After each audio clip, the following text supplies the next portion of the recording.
Сегодня мы на хакатоне. Первое. Какую боль вы решаете? Решение отрезать ногу, оно кажется самым плохим. Студенты никогда не говорят, это невозможно. Не надо фокусироваться на своей идее. Она может оказаться полным говном. Сейчас говорят, ладно, окей, у вас нет продукта, нет технической команды, но хорошая идея. Чувак жестко шарит уже в моем продукте. Проходя мимо, выплеснуть себе или кому-нибудь кофе на белую рубашку, чтобы просто запомниться в моменте. Кто за эту боль готов заплатить? Важно, чтобы попало в светские хроники. Успейте вы за свои чертовы 5 минут показать этот долбанный последний слайд. Это был следующий слайд, до которого мы не успели дойти. Я уже испытал 2 раза на себе, о том, что я немножко волнуюсь. В конце вас ждет хорошее вознаграждение. Первое место. Это очень интересно, это очень живо.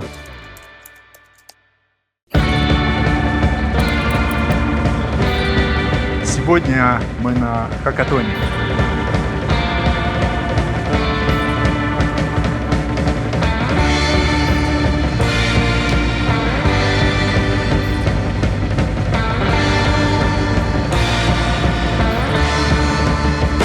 Что нам надо с вами сделать в конце дня?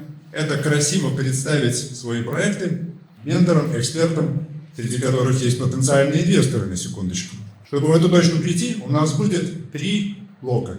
Каждый состоит из небольшой мини-лекции и час-полтора-два работы вашей собственной. Первая лекция – это как мы определяем идею проекта, и влюбились ли мы в какое-то свое решение, а точно понимаем, что это проблема, которую надо решать.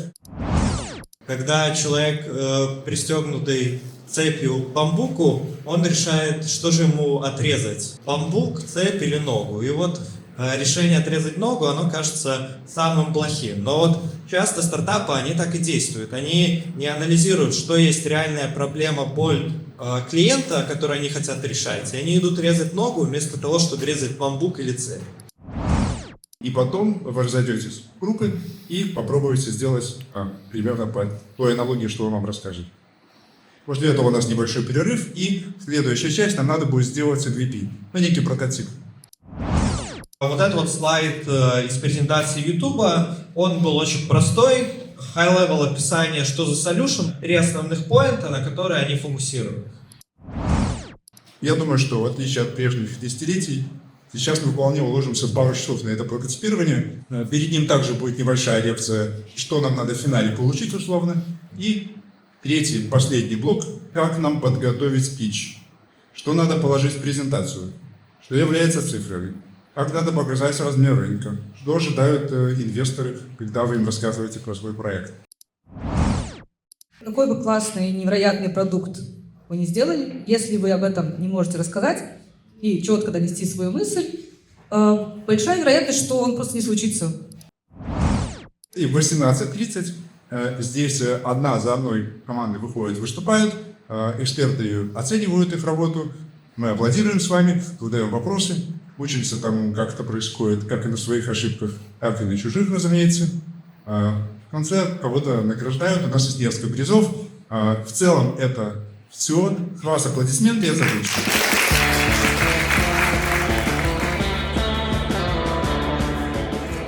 Приходит студент, допустим, у него нету никакого опыта. Мы знаем, там, больших дядей, большие деньги, большие дачи. А кто вам дает решение вашей головы? Это проблема.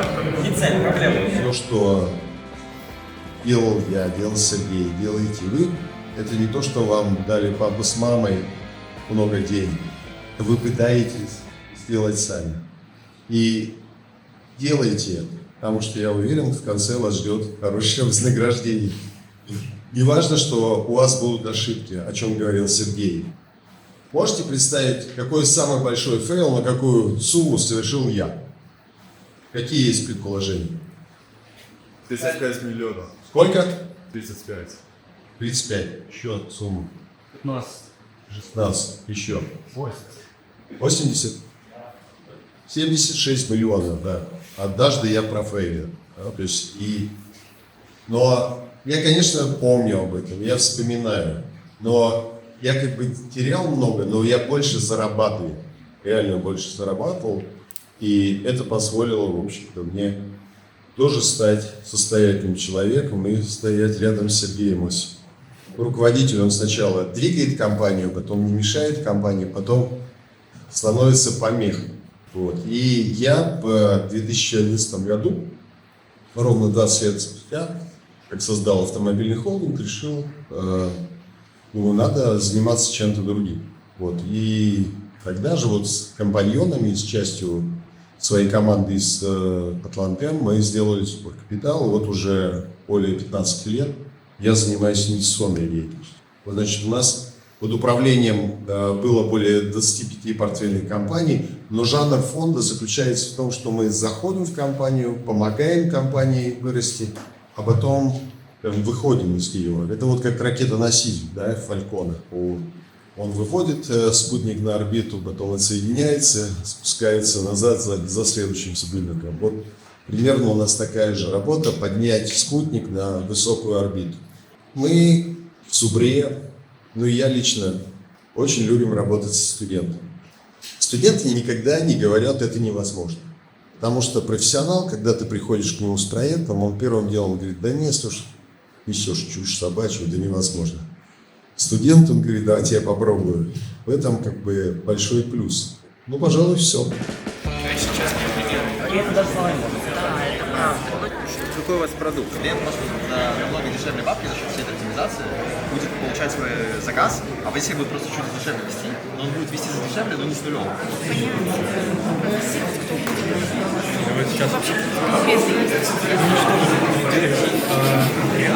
Если бы 20 лет назад, когда я работал в полях, попросили сформировать корпус.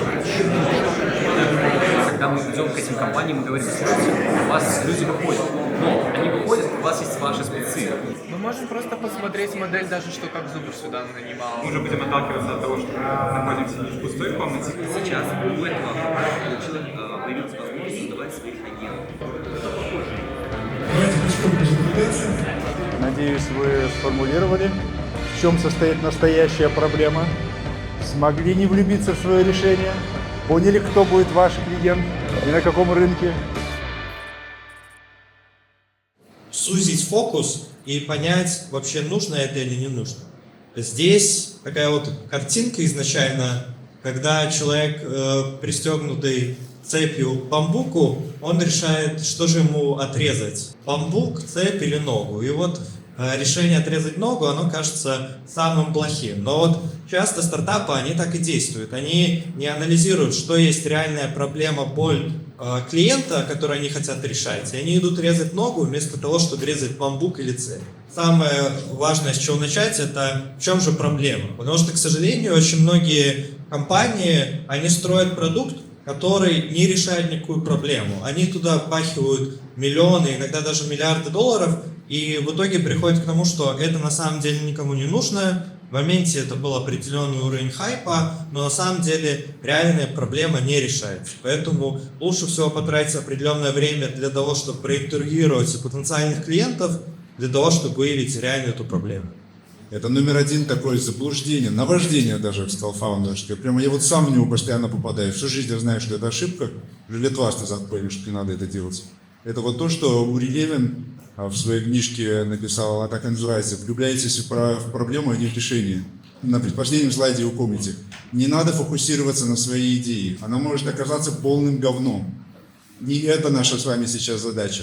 Наша с вами задача осмыслить, как нам протестировать, говно она или не говно. Поэтому прошу вас, всячески вежливо поправляйте друг друга, потому что совершенно точно у вас сейчас командой будет парочку человек в каждой команде, которые будут постоянно об этом забывать и съезжать на обсуждение конкретного продукта, который вы хотите сделать. Этим вы займетесь через пару часов чуть позже. А прямо сейчас, именно следующий час, мы должны с вами просветить тому, чтобы понять, что за проблема. Вы должны четко ее артикулировать. У кого эта проблема, в чем она состоит, что это за рынок этой проблемы, в первую очередь. Окей? Все, сейчас давайте мы расходимся в группы. У нас 12 групп. Находите каждый себе возможный уголок. Все эти помещения ваши. Тут, соответственно, если что-то не напомнили, обращайтесь ко мне и к остальным менторам. Ты ментор не только сегодня, но участвовал и в других хакатонах немало. Как изменились хакатоны за последние, условные 5 лет? Вот основные, кроме вайб-кодинга, что очевидно. как мне кажется, во-первых, они стали значительно профессиональнее. То есть они расширились, стали интересны, стали более бизнесовыми, но при этом чисто технические, научные хакатоны они остались. Просто они стали своей отдельной частью, где решаются уже там действительно сложные математические задачи. Хакатон стал более казуальным, захватывает широкую массу людей, в первую очередь в коммерческом смысле, а не только в инженерном. Да, варианты реализации их стало очень много, и действительно техническая часть все больше и больше сокращается. Раньше говорили, а если у вас нет продукта, нельзя. Дальше говорили, ну, если у вас есть техническая команда, то окей, хотя бы, да. Сейчас говорят, ладно, окей, у вас нет продукта, нет технической команды, ну, хорошая идея, это значит, мы, например, можем вам там дать деньги, а дальше вы остальное все сами сделаете, найдете.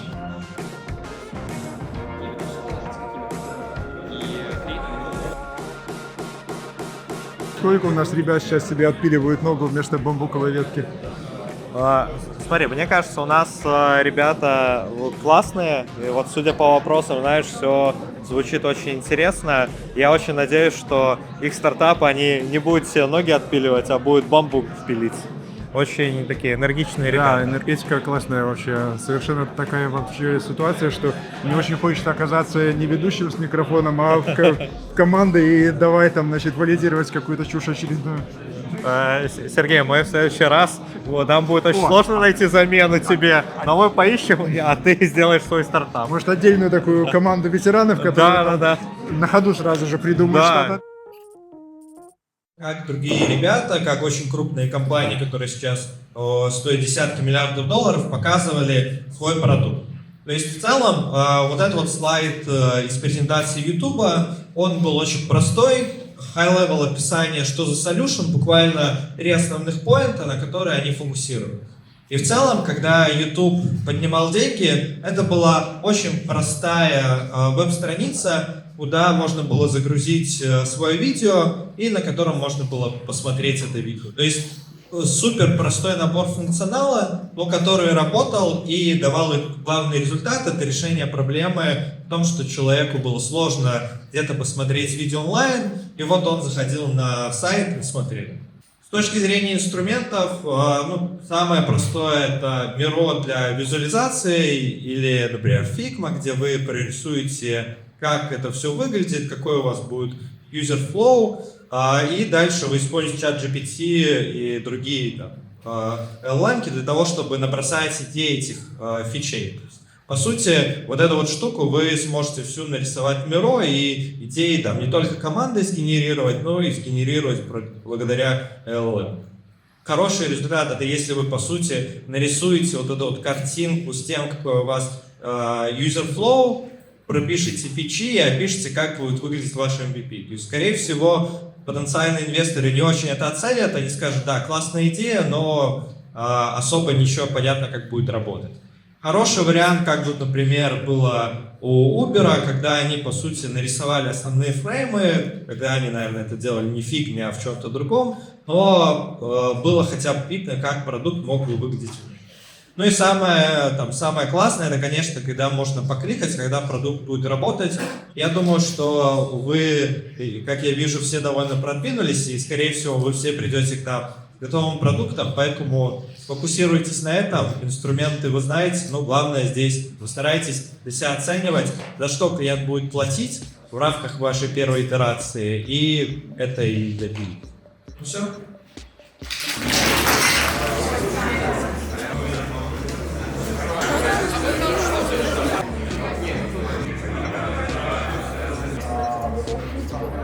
Я с братом вел бизнес в Инстаграме, мы тортики делаем. У нас не было CRM, просто Инстаграм-бизнес, можете представить уровень. Да. Вот. И мы каждый раз писали в документы, тот-то человек, такой-то аккаунт, такой-то тортик заказал, такого-то там цвета, веса, вкуса. И это нигде никак не указывалось в календаре, за этим было сложно следить. Я бы не сказал, что идея от этого родилась, но идея подожди, а почему не развить ее дальше? Вот надо найти хотя бы одного человека, который есть твой потенциальный клиент, чтобы ты его визуализировал. Вот ты, может быть, своего брата будешь визуализировать в руках с тортиком, инстаграм-аккаунтом, да? И все. Как только он тебя рядом появится, ты сразу же заранее можешь ответить на 100 вопросов, что ему надо, что не надо. И тебе становится легко. Дальше ты берешь еще 10 таких же ребят, опрашиваешь их, и у тебя возникает какое-то первое же решение.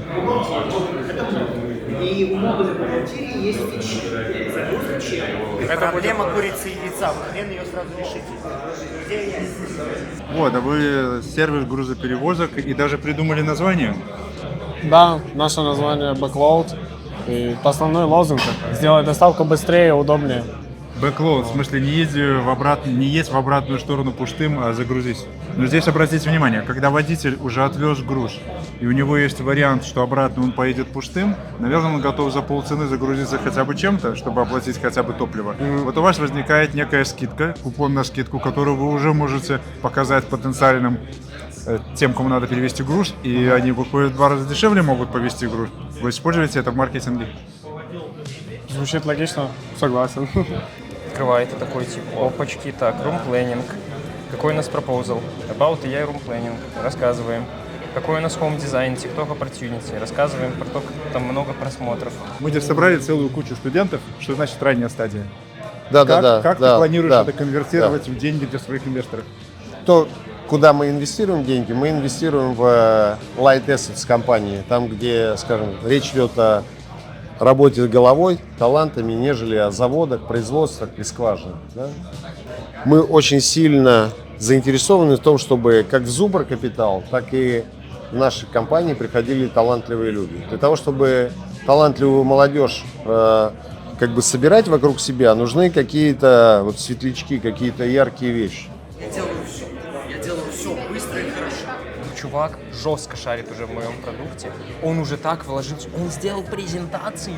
Я написала 2 юзер-кейса, но я в них не уверена. Apple Store нам выражает жестко. Он просто коуч. Это мобильное приложение коуч, которое мы сделали на алгоритме, которое помогает людям развивать их речь в реальном времени. Оно дает подсказки в реальном времени о том, допустим, говоришь, что ты слишком быстро, либо ты слишком медленно, говоришь, что ты монотонно. Потерял ли ты контроль над своей речью и помогает тебе его вернуть обратно с помощью мягких сигналов на ваш небольшой электрошок.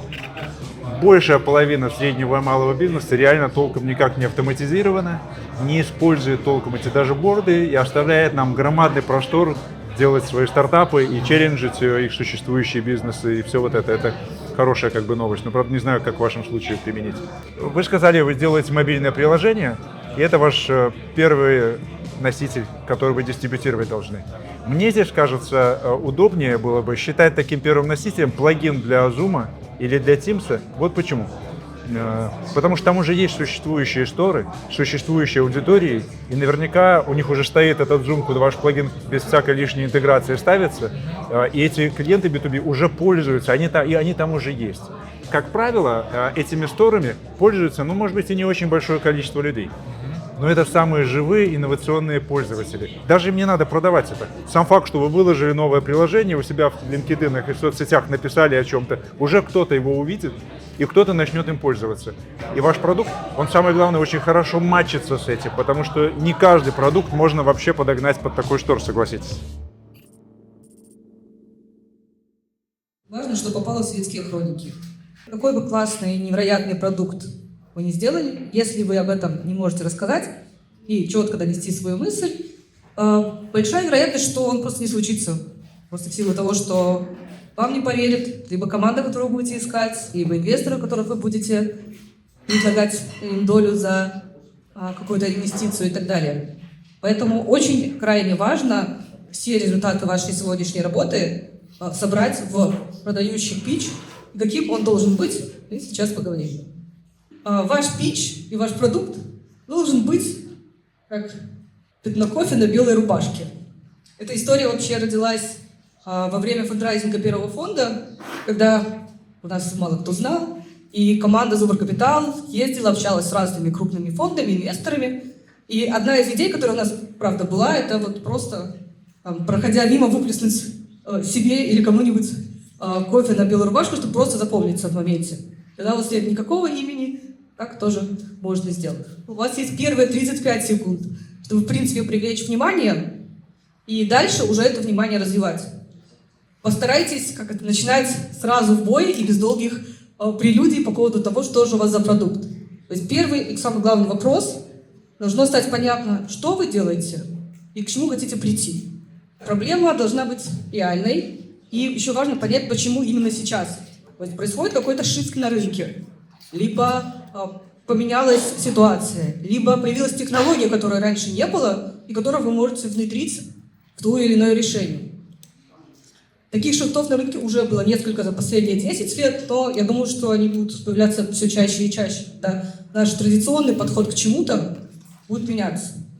Ну, во многом, например, успех нашей портфельной компании Медиакуб связан с тем, что они увидели в моменте шифт на рынке, что количество людей, смотрящих телевизор, с каждым годом становится меньше, а количество людей, смотрящих YouTube, соответственно, больше. И на этом шифте потребительского поведения можно сделать классную компанию и заработать. Следующее магическое слайд, а как мы выйдем на рынок, как мы будем зарабатывать, есть ли какой-то план. Я думаю, что как раз одна из вещей, которыми вы занимались, это создание этого плана по выходу на рынок. Собственно, здесь важно показать, что у вас есть определенная ниша, и показать таймлайн на 6-12 месяцев, то есть как вы сделаете MVP, в какой момент, какими ресурсами, опять же, как вы найдете там ранних каких-то пользователей, первых клиентов, потому что самое главное, ради чего, собственно, делается бизнес, это в конечном итоге доходы, а источник ваших доходов – это всегда клиент. Просто нужно понять, где он находится и как до него дойти. Вы все должны задать себе 3 важных вопроса. Первое. Какую боль вы решаете? Второй важный вопрос, который не сфокусированно звучал, но я сейчас хочу на него сфокусироваться. Кто за эту боль готов заплатить? Потому что ключевой в этом. И третье. Насколько технологично вы решаете этот вопрос? Насколько вот произошедший шифт на рынке позволяет вам это решить технологично? Просто приведу несколько примеров.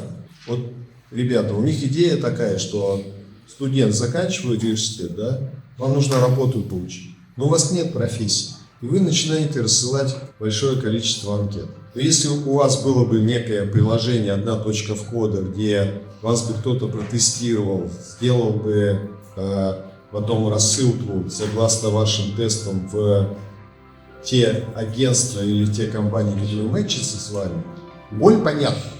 Наверное, понятно, да? Теперь второй вопрос очень важный. Кто за это готов заплатить? Много есть вариантов, и вот ваш стартап должен ответить на этот вопрос. Кто за вас готов заплатить? В данном кейсе ребята думали, что они пойдут к крупным компаниям, и HR будут платить. Но у HR нету вашей боли. У HR нужно закрыть какую-то позицию уже скилловым сотрудником. И третий вопрос действительно, как технологически вы это сделаете легко. Еще один момент, на который, вот, чтобы было понятно, go-маркетинг, да? Мне самому было очень долго непонятно, что это такое. Что-то инвестиционные директора приходят и говорят, что надо найти маркет-фит. Я говорю, что это такое? Маркет-фит найти. На примере компании, нашей портфельной компании, не буду оглашать ее имя, признан экспертами всего мира, что самый лучший продукт. И продается. Условно говоря, тратим 1 000 000 на маркетинг, продаем на 900 000. Оборот большой, а профита никакого. Первая гипотеза, она как бы не состоялась, что вот будут покупать, там, ну, B2C-шные клиенты будут покупать. Не покупают. Но выяснилось, что там, в мире есть, условно говоря, там, 130 миллионов готовых потребителей этого продукта. Да? Но эти 130 миллионов, они клиенты уже каких-то других компаний. И стало понятно, что это продукт B2B. Надо идти к этим компаниям, у которых уже эти 130 миллионов есть, и просто договориться с ними. Смотрите, мы дадим вам наш продукт, а мы просто расширим времени. То есть вы будете получать, условно говоря, за подписку на эту продукту $50 в месяц. Из этих 50 $25 вот наш, $25 будет. Это пример того, как великолепный продукт может не пойти на нуль. Это и есть go-market. Да? Вы об этом тоже должны подумать. Ну, на будущее. Если у вас продукт не пошел, значит, вы не нашли того, кто готов платить за решение этой боли. Те люди, которые инвестируют на этом этапе, это обычно ангельские инвесторы. Ну, есть, конечно, вот это понятие треф, что у вас могут проинвестировать ваша семья или ваши друзья, но базово, если мы говорим про профессиональный инвестиционный бизнес, то это бизнес-ангелы, которые инвестируют небольшими чеками в те вещи, в которые они верят. Вот, поэтому будем фокусироваться на них и просить чеки, исходя вот их возможностей. Те 3 вещи, которые вам точно нужны. Первое — это инфраструктура. То есть вам нужно посчитать, многие из вас явно делают AI стартапы, вам нужно посчитать, сколько вам денег нужно будет на закупку токенов, при этом пытаться учесть, какие вы гранты можете получить, потому что, очевидно, что сейчас все ребята OpenAI, Microsoft и так далее, они дают кучу бесплатных токенов для ранних компаний, поэтому вам нужно оценить, сколько вот сверх этих бесплатных токенов вам нужно купить. Второе, вам нужно посчитать, сколько вы будете платить деньги вашим сотрудникам, при этом важно понимать, что founding team обычно на раннем этапе ничего не зарабатывает. То есть вы не должны рассчитывать, что придет какой-то бизнес-ангел, посадит вас на какую-то зарплату, как вы, если получали ее где-нибудь в McKinsey или в JP Morgan, и при этом скажет, давай это фигач, сколько нужно. То есть тогда это был бы его бизнес, но в реальности это ваш бизнес, и вам, скорее всего, не положена будет никакая зарплата, по крайней мере, пока вы не дойдете до следующих pre-seed раунд. И третье, вам нужно оценить, что вам еще нужно для тестирования гипотез. То есть тогда это нужно, например, провести какой-то CastDev, съездить в какую-то другую страну, лично с кем-то поговорить. Или сделать тестовую маркетинговую закупку, проверить какие-то каналы на 3-5 тысяч долларов. То есть вот эти деньги нужно учесть. По итогу, предлагаю вам фокусироваться на этой цифре 20-50 тысяч долларов на 6-12 месяцев, которые вы как-то посчитаете, разложите и попросите в рамках питча. Мне кажется, это очень самое слабое сейчас звено, именно способность правильно это презентовать. Посмотрите, мы с вами говорим про раннюю стадию. На этой стадии еще нечего аудировать, нету никаких результатов. Есть несколько фаундеров с горящими глазами и презентация, в которую можно поверить, а может нет. Поэтому главное, что привлечет внимание инвестора, это ваша способность об этом правильно рассказать за те самые 5 минут, отведенные под питч. Инвестора интересует, во сколько вы себя оцениваете, что вы от него хотите, сколько денег, сколько он получит. И вот это тот самый главный слайд. Обычно это последний слайд, так почему-то исторически вышло. Самый главный фактор, который повлияет на успех вашего питча, он, к сожалению, лежит не в качестве продукта. Номер 1 фактор, на мой скромный взгляд. Не в качестве идеи, даже не в том, сколько человек выйдет на сцену и какими цветами вы это раскрасите. А он лежит в том, успеете вы за свои чертовы 5 минут показать этот долбанный последний слайд. Потому что половина команд где-то на предпоследнем слайде уже сирена и сходите со сцены. И сидят наши инвесторы и смотрят, а что хотели-то? Они чуть не успели сказать. У вас целых чертовых 5 минут есть, чтобы все рассказать. Постарайтесь сделать так, чтобы у вас получилось этот чертов последний слайд показать примерно хотя бы на 4,5 минуты из этих 5.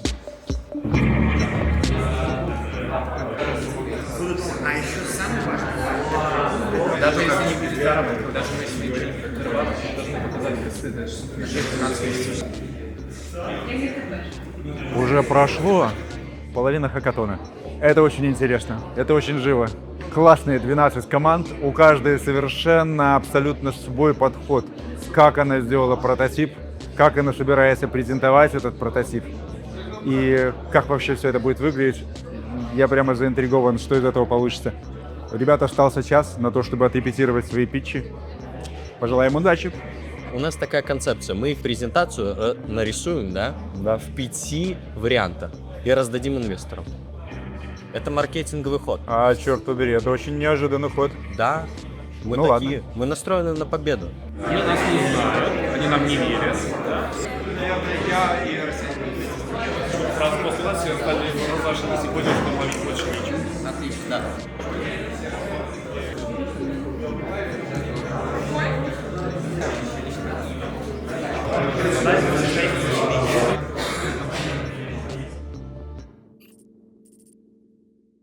Пять минут на выступление, дальше 2 минуты на вопросы жюри.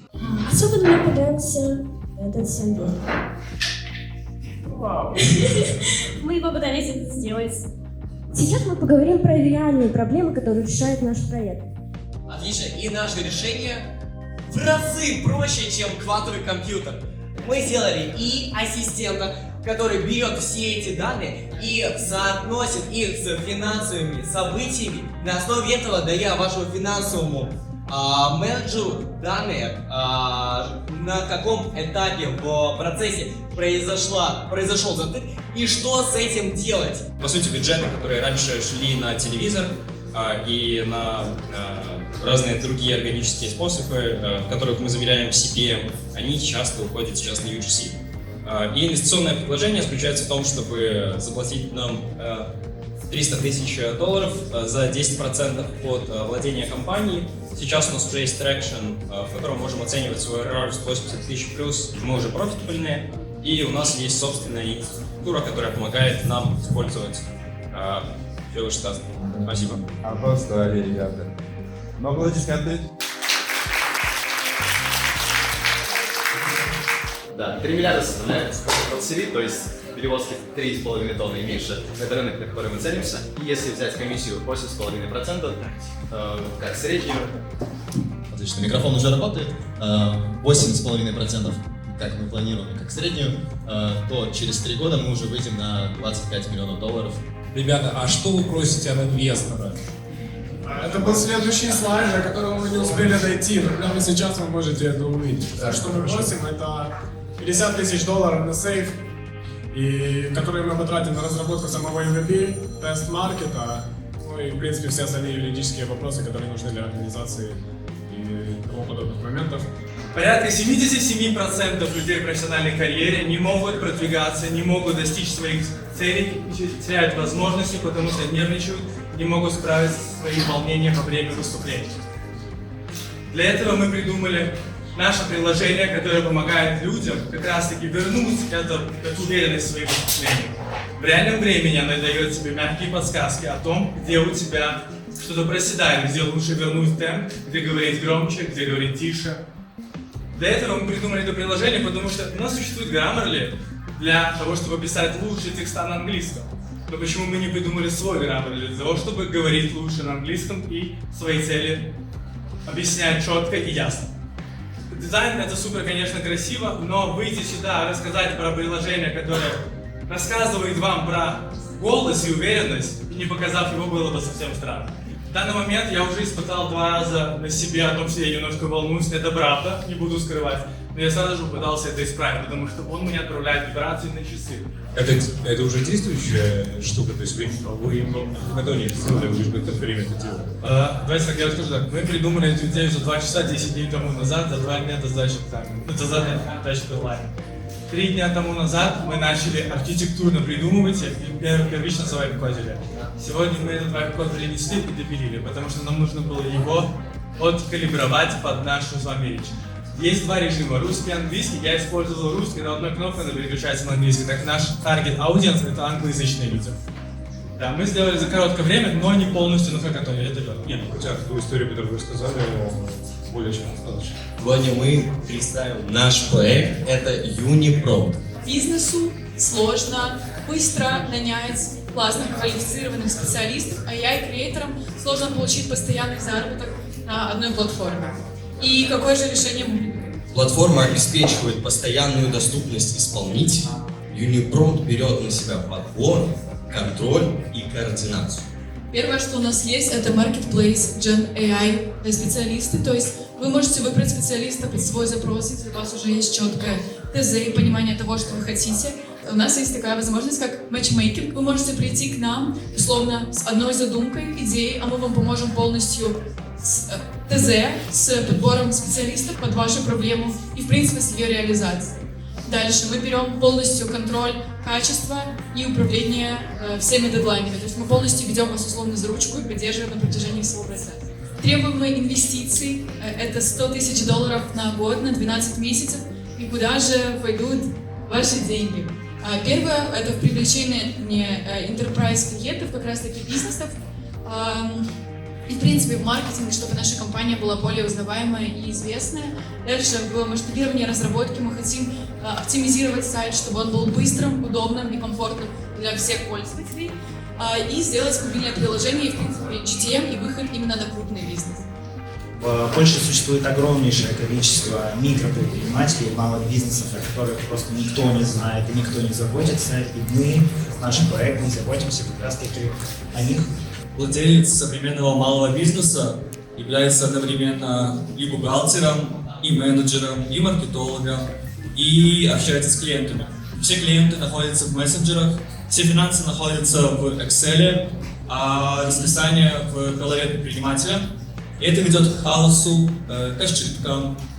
Мы, соответственно, предлагаем наше решение, в котором мы в одном месте соберем все, что нужно такому предпринимателю. Давайте сделаем подарок всей аудитории. Смотри, у тебя есть возможность сказать всего лишь 3 предложения. Первое я начну. Меня зовут Саша, я дропшиппер. Я узнал о вас. Чем вы мне поможете? Мы поможем вам найти виральный продукт. Чтобы я что? Продавали. Чтобы я его продавал? Вы за это возьмете с меня что? Цены за подписку. Сколько таких, Саш, дропшипперов вам нужно?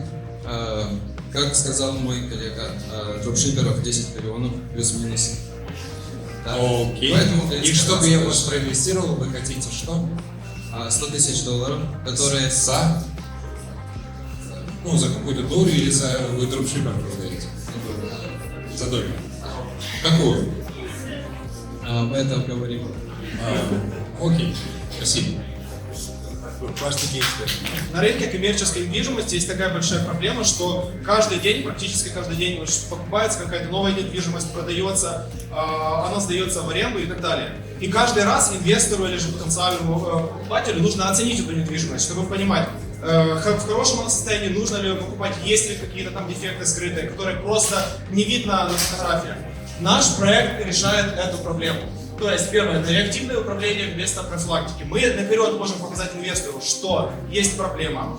Дальше это неэффективный формат текущих аудитов. Очень часто это просто человек, который приходит, делает какие-то фотографии. Он очень часто не может просто посмотреть где-то на крыше, проанализировать каждый уголок, где есть какая-то трещина, какая-то проблема. И как это все работает? Вот представьте, вы инвестор, которому нужно провести аудит какой-то коммерческой недвижимости. Вы заказываете менеджера. Это не человек, который думает чем-то непонятно чем заниматься. Это человек, который просто приезжает, открывает чемодан. С этого чемодана вылетает дрон, который вылетает, ну, плюс-минус так. Не знаю, как он вылетает до конца, но плюс-минус так выглядит. Этот дрон анализирует территорию, он анализирует сам дом и сначала проводит внешний аудит. Представьте себе, вы едете по дороге, и вдруг несчастье, вас лопнуло колесо. Вы в суматохе начинаете искать страховые полисы, вызывать ближайший эвакуатор, искать ближайшее ТО. С Swift Voice вам нужно позвонить дилеру, и бот уже знает о вас все. Он знает, есть ли у вас страховка, он знает, где найти ближайший ТО, и он сможет вам быстро пригнать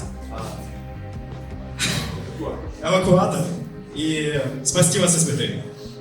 Мы представляем стартап Old School. Сегодня было очень много стартапов, связанных с искусственным интеллектом, однако мы решили сконцентрироваться все-таки на целевой группе тех, кто нас вырастет, то есть старшее поколение. Наш стартап называется Old School, и давайте сразу же к проблеме, которую мы решаем.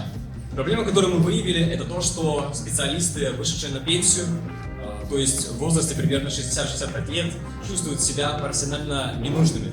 То есть долгое время, 30 последних, 20-30 последних лет, у них спрашивают советы, ими интересуются, спрашивают, как решить проблемы, а потом по щелчку пальцев они просто выходят на пенсию и ничего. Поскольку мы являемся студентами СГХ, у нас у каждого есть менторы, и мы созванивались с ними, чтобы поговорить об этом. Соответственно, вот около 4-5-6 человек мы все-таки проговорили. Ребята, извините, относитесь к вопросу с юмором. А кому из них вы заплатили $200 за консультацию? Кому вы хотя бы раз в жизни заплатили 60-летнему $200 за консультацию? Или знаете ли вы кого-то, кто бы заплатил $200 за консультацию человеку, как все население стареет? Вы знаете, ничего от этого не исчезает, просто вы не докрутили идею. Пожалуйста, продолжите за идеей ее докручивать. Когда докрутите, и действительно кто-то вам заплатит $200, прибегайте еще раз. Это проблема, над которой бьется очень много government историй. Да, вы можете просто получить на это какой-нибудь миллионный грант и спокойно работать себе тоже год. Представьте ситуацию, что вы рыбак, вы нашли прекрасное место для ловли рыбы, где ее много, и вы хотите вернуться туда через неделю, но из-за того, что точка на карте съехала с неточным определением положения, вы не можете туда вернуться. Много времени на то, чтобы найти эту точку вручную, на то, чтобы туда вернуться, и вы злитесь, вам это не нравится. Или, например, вы купили компас, а он не совместим с электроникой на вашей лодке, и эту проблему мы и решаем. В целом, нынешнее состояние рынка довольно хаотичное. Чтобы студенту, либо любому начинающему специалисту найти первую работу, порой ему нужно выслать сотни резюме, которые будут не самого высокого качества. С другой стороны, работодателям все это дело приходится разгребать. И решение заключается в создании платформы, которая позволит кандидату заполнить одну детальную заявку, в которой мы ему поможем при помощи нашего гайденса внутри самой платформы. Более того, после этого кандидат должен будет сделать тест и пройти AI-интервью, чтобы мы могли запрофайлить его кандидата. А потом, уже зная вакансию, которую опубликовала корпорация, делать матч. Как мы будем выходить на рынок? Поскольку у нас две разные аудитории, касательно студентов. Как мы будем забирать студентов? Студентов будем собирать таким образом, что мы будем коллаборироваться с разными студенческими организациями университетов. Так и с университетом будем коллаборироваться, а также развивать активно наши социальные сети. А касательно наших обладателей, то мы будем посещать разные стартап-хабы, разные конференции, которые будут связаны с какими-то технологиями, а также наши социальные сети, наш просто двор. Поэтому такой наш план, как выходить на рынок. Комментарий, который всех стартапов касается. Смотрите, ребята, у венчурных капиталистов, у серьезных есть правильно. Если весь рынок выручка меньше миллиарда, они туда вообще не смотрят. Поэтому, когда будете рисовать питч, хотя бы миллиард нарисуйте. Если вы хотите стать поистине погаными людьми, не идите в инвестиции. То есть не занимайтесь инвестированием. Почему? Потому что это, во-первых, рискованный процесс, во-вторых, это процесс, который очень медленный. То есть, да, конечно, вы можете стать Уорреном Баффетом, да, но вы это станете как вот на шахматной доске через 64 года. Ваше состояние там будет гигантское, если вы по дороге ничего не потеряете. Итак, Алена предлагает объявить третье место. В общем, третье место. Результат 201,5 баллов команда Blackwood.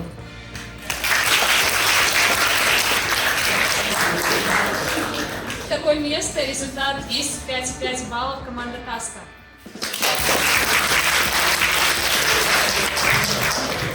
Итак, первое место с результатом 255 баллов команда Speechbase.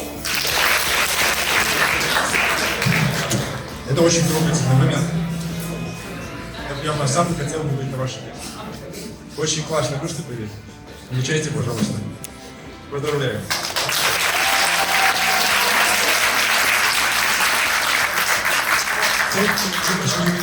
Огромную благодарность всем присутствующим, организаторам Суперкапитал, портфельным компаниям, ребятам, которые пришли, эксперты, которые внесли огромный вклад в наш сегодняшний день. Хотел бы сказать еще для молодых ребят, которые здесь присутствуют, которые для нас как бы являлись конкурентами, но на самом деле я не испытывал такую конкурентность, потому что я видел...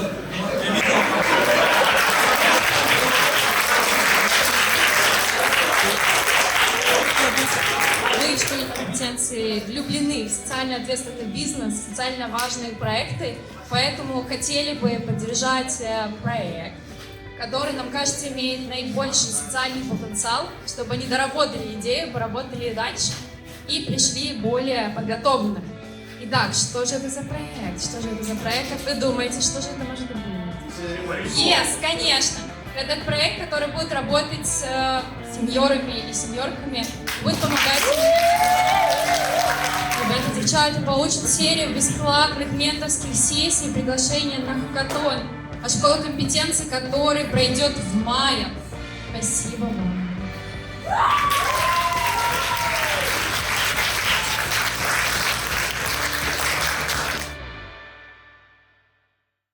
Не подготовили достаточно вопросов с менторами, слишком мало разговаривали с менторами. Намного больше можно было обсудить идею с профессионалами, с которыми обговорить разные ключевые моменты самой идеи, реализации, проблемы и так далее.